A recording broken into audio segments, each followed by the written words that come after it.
ويا صلاة النبي، ازيكم يا بنات؟ عاملين ايه؟ يا رب تكونوا بخير، ويا رب يجعل ايامكم كلها خير وبركه. قولوا امين يا رب العالمين.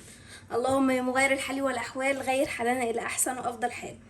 بصوا بقى، طبعا احنا عندنا مانجا وفرزنا مانجا رمضان 2024. ربنا يعود علينا الايام بالخير والبركه، قولوا يا رب العالمين. فطبعا احنا عندنا طلع من المانجا في مثلا قشر زي بالشكل ده كده، فطبعا القشر ده هنرميه استحاله. فيديوهات كتير جدا بيقول لك هات القشر ده وتعالوا ما نعمل بيه احلى وصفه بندفع فيها فلوس كتير جدا. عايزه اقول لكم سيبوا بقى الفيديوهات دي وتعالوا لي انا، عشان انا اعمل لكم وصفه ما حدش عملها قبل كده. تمام؟ عارفين قشر المانجا ده؟ انا هاخده وهعمل بيه وصفه كده. بس عايزاكم يا بنات تحطوا لي لايك للفيديو، كملوا الفيديو للاخر وشيروا الفيديو لكل اصحابكم. عارفين قشر المانجا ده انا هعمل فيه؟ انا هرميه في الزباله. قشر المانجا ده اخره يترمي في الزباله. استغفر الله العظيم يا رب، انا مش بستهزأ باي حاجه. بس دلوقتي احنا هناخد قشر المانجا. في ناس كتير بتعمل بيه ايس كريم، في ناس كتير بتعمل بيه عصير المانجا. طب وعلى ايه؟ ملوش لازمه. هو احنا مش عايشين في الكوكب الدنيا كلها امان في امان؟ احنا كل حاجه عندنا دلوقتي بقت مرشوشه وفيها كيماويات. دلوقتي مش قشر المانجا بس، كل حاجه عندنا دلوقتي في الخضار بقت مرشوشه وبقت عباره عن مواد كيماويه. فان احنا ناخد القشر اللي كله مواد كيماويه وكله رش وناخده ونحطه في العصير او نشربه، يعني حتى لو احنا مش كلنا الرش والمبيدات دي في المانجا وفي قلب المانجا من جوه، احنا نروح وناكله بايدينا ونعمله عصير ونشربه كمان؟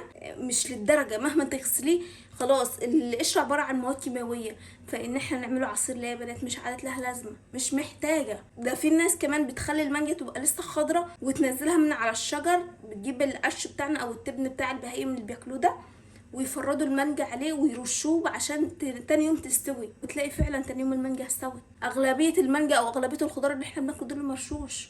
فان احنا كمان نقشر القشر وناكل القشر كمان ملهاش لازمه يا بنات. احنا بنخاطر بنفسنا وبحياتنا. مش كوبايه عصير ولا كوبايتين عصير دول اللي هيعضلونا يعني، او اللي هيدونا الصحه. مش هم دول اللي هيودونا للعالميه زي ما بنقول. فقشر المانجا ارموه، واللي يقول لكم اعملوا بيه عصير اعملوا بيه ايس كريم ما تسمعوش كلامهم. الحاجات دي بتبقى مرشوشه وخطر، الله اعلم. عايز تاكلي مانجا صح وعايز تاكلي قشرها والكلام ده كله، لما تكوني جايبه المانجا من واحد مزارع او من مزرعه انت عارفاه او انت واثقه فيه، او من شجره انت عارفه ان الشجره دي مش مرشوشه، دي واقعه من الشجره طبيعيه كده بطبيعتها بعد ما المانجا استوت وقعت. ففي الحاله دي تعملي في القشر اللي انت عايزاه لو عايز تاكليه كليه. انما حاجه احنا مش عارفين، الله اعلم. احنا جايبين المانجا ديت من عند راجل من اللي بيمشوا في الشارع، او انا جايبين من عند واحد واقف في الشارع. هل وانا قلت له المانجا مش مرشوشه هيقول لي لا مش مرشوش؟ بس انا ما اعرفش، انا مش ضمان ان هي مش مرشوشه.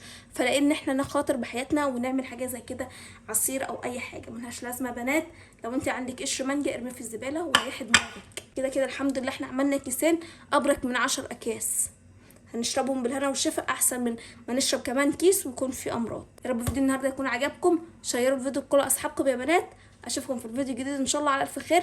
بس اهم حاجه ما تنسوش اللايك، وعايزه كومنت منكم جميل. هل القشر المانجا ده يترمي في الزباله، ولا انتوا رايكم ان احنا نعمله عصير ويبقى طعمه حلو وما بيكونش مرشوش ولا الكلام ده كله؟ هستنى رايكم في الكومنتات. مع الف سلامه.